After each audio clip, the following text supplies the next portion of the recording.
विविध भारती पुणे ठळक बातम्या.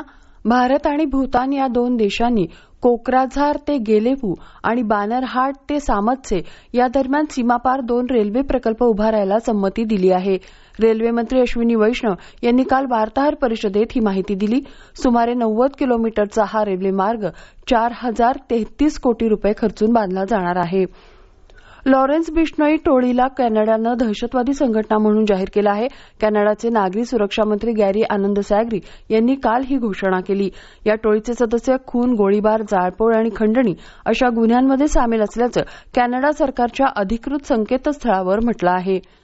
पुणे महानगरपालिकेत समाविष्ट करण्यात आलेल्या 23 गावांमधील मलनिस्सारण सुधारण्यासाठी केंद्र सरकारनं 332 कोटी रुपयांच्या आराखड्याला मंजुरी दिली आहे.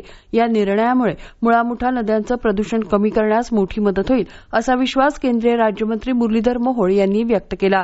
ते काल पुण्यात खासदार जनसंपर्क सेवा अभियानात बोलत होते. हवामान बदल आणि पाणी संवर्धनासाठी कार्य करणाऱ्या युवकांचा काल पुण्यात गौरव करण्यात आला. उच्च आणि तंत्र शिक्षण मंत्री चंद्रकांत पाटील यांच्या हस्ते त्यांना सन्मानित करण्यात आलं. राज्य सरकार आणि युनिसेफनं 2023 पासून पाणी संवर्धनासाठी राज्यव्यापी मोहीम सुरू केली आहे. या अंतर्गत 13 जिल्ह्यांतील 1500पेक्षा जास्त महाविद्यालयांमध्ये ग्रीन क्लब स्थापन करून पाणी बचतीसाठी वैयक्तिक, संस्थात्मक आणि सामुदायिक पातळीवर उपक्रम राबवण्यात येत आहेत. आयसीसी महिला विश्वकरंडक क्रिकेट स्पर्धेला आजपासून सुरुवात होत आहे. 50 षटकांच्या सामन्यांच्या या स्पर्धेतला पहिला सामना आज भारत आणि श्रीलंका या संघामध्ये गुवाहाटी इथं खेळला जाईल. हवामान. पुणे आणि परिसरात आज हलक्या स्वरूपाच्या पावसाची शक्यता पुणे वेधशाळेनं व्यक्त केली आहे.